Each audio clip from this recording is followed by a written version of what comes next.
This is the Marin Larkspur E, a modern take on a classic hybrid bike that encourages you to get off the bike path and explore.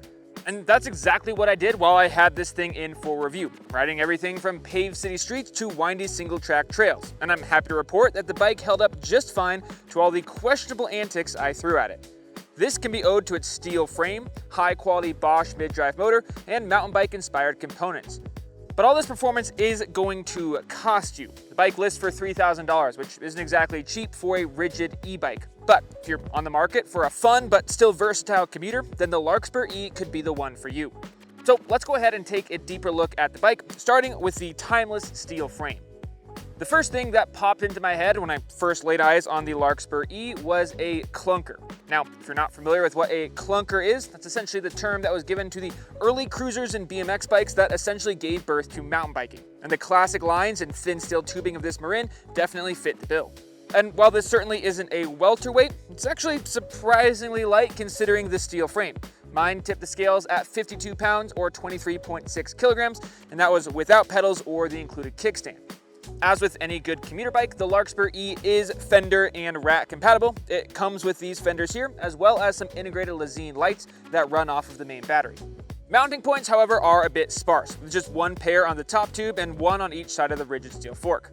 Another interesting feature that you don't see every day is a steering stabilizer, which should help with handling when the bike's loaded down, but to be honest, felt a bit overkill here. Thankfully though, I never noticed any rattling or unnecessary noise coming from it, so out of sight, out of mind. Now, as much as I love the retro looks of this bike, I have to say I'm very thankful that the geometry of the Larkspur E is anything but retro. It's actually quite modern, highlighted by a 67.5-degree head tube angle. This, combined with the long 463mm chainstays, gives the bike a pretty long wheelbase, making it plenty stable at speed, but I couldn't help but wanting a bit more maneuverability while riding off-road. The Larkspur E is also available in 3 sizes, small, medium, and large. And that 3-size availability is not super common on more budget-oriented e-bikes. It's awesome to see it here. Regardless of what size you go with though, you will be getting 27.5-inch wheels front and back. At 6'1", I did opt for the large, which has a 430mm reach and 658mm stack height. This is noticeably longer and taller than the analog Larkspur, and that bike has been criticized for its cramped sizing on its bigger models. Personally, I felt like the 430mm reach and relatively tall stack put me in a very comfortable upright riding position, but still sporty enough to again ride some single track. Lastly, riders of any height will appreciate the super low standover height, as well as a dropper post, maybe, that makes getting on and off the bike super easy. Speaking of differences between this bike and the analog Larkspur, let's go ahead and move on now to the drive system. The Larkspur E is a Class 1 e-bike, meaning the 250-watt Bosch Active Line Plus motor will assist you up to 20 miles per hour before cutting out. This means it should be legal anywhere e-bikes are allowed, including cycling paths and some single track, but some commuters may find the lack of top-end speed as a bit of a detriment. The Active Line Plus motor has a maximum torque output of 50 Newton meters, which is on the lower end of the spectrum. That said, I did feel like it had enough oomph to take the edge off of longer commutes or get me up steep climbs without breaking too much of a sweat. In addition, the mid-drive motor design provides a very natural and borderline silent ride feel. The aforementioned motor is paired to a 545 watt-hour external battery that Marin claims can provide a very wide range of 25 to 93 miles. For my range test, I left the bike in the auto mode and rode a loop that had a little bit of everything. There's some single-track mountain bike trails, dirt cycling paths, and paved streets. And I managed to get 30 miles or 48 kilometers on one charge. In terms of modes, you're going to get 4 of them with the Larkspur E. First is Eco, then you have Tour Plus, then there's Auto, which is what I spent most of my time in, and finally Turbo. The auto mode is pretty unique, and as the name would imply, is essentially a set and forget take on power modes, automatically adjusting assistance levels across the entire torque spectrum, depending on the terrain and the rider's input.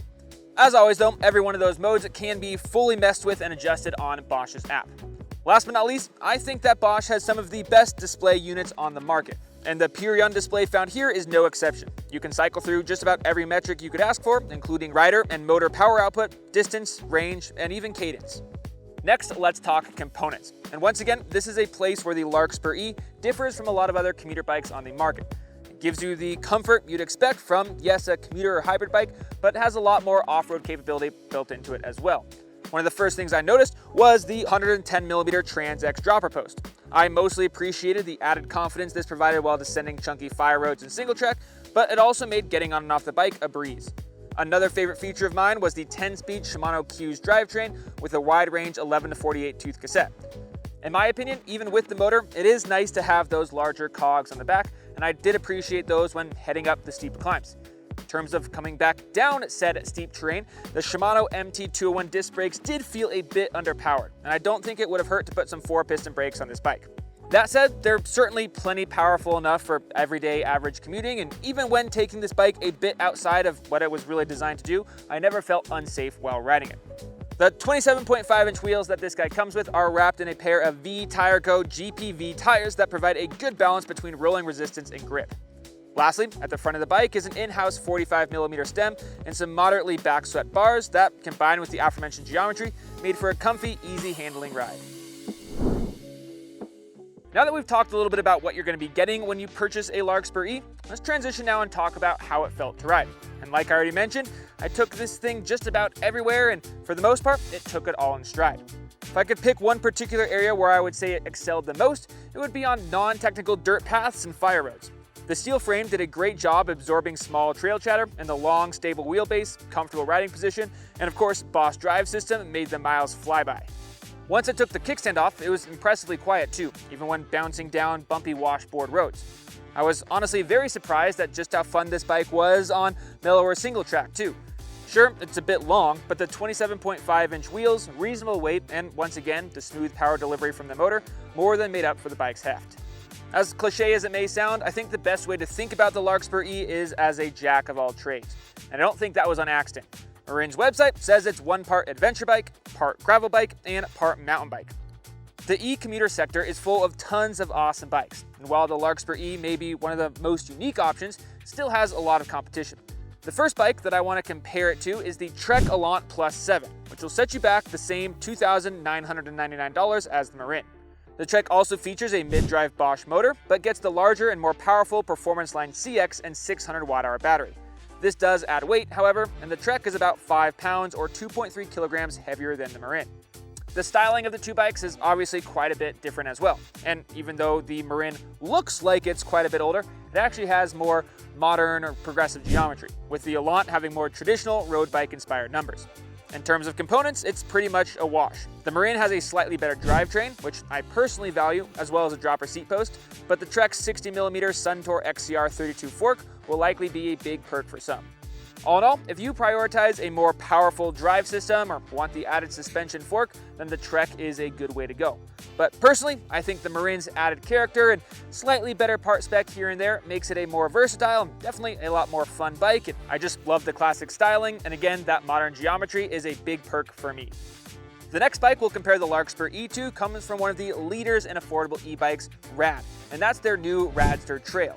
The Radster Trail is significantly more affordable than the Marin, listing for $800 less. For that, you do trade in the smoother operating mid-drive motor for a powerful 750 watt-hour hub drive motor and 720 watt-hour battery. This will make the bike ideal for long, fast days in the city, but with a serious weight penalty. The Radster Trail weighs a whopping 78 pounds. Speaking of speed though, all of Rad's newest bikes can actually be switched between a Class 2 and Class 3 bike. That means that you have a top speed of 28 miles an hour, as well as an optional throttle that you can use if you want to take a little break from pedaling from time to time. Sadly, however, this throttle does mean that it will not be legal on most single-track trails. Like the Trek, the Rad comes with a suspension fork, but has slightly lower tier components than the Marin just about everywhere else. So, which is the better option? Well, if you're on a more constrictive budget, then I think the Radster Trail is a phenomenal option for the price. But if you're looking for a seriously fun way to pay homage to the history of cycling on your commute, then really, the Larkspur E is the only option. The Marin Larkspur E is most definitely a unique bike, and while its steel frame, mountain bike inspired components, and slightly less powerful drive system might not be for everybody, I personally loved my time on it. It did a great job combining the nostalgic thrills of riding an old clunker, but with the reliability, handling, and of course pedal assistance of a modern e-hybrid.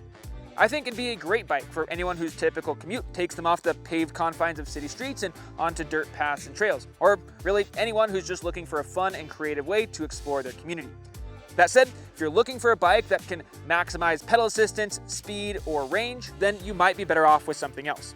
If you have any unanswered questions about the Larkspur E, you can go ahead and drop those in the comments, as well as head over to our website, 99spokes.com, where you can see all the features on this bike, geometry, specs, all that jazz.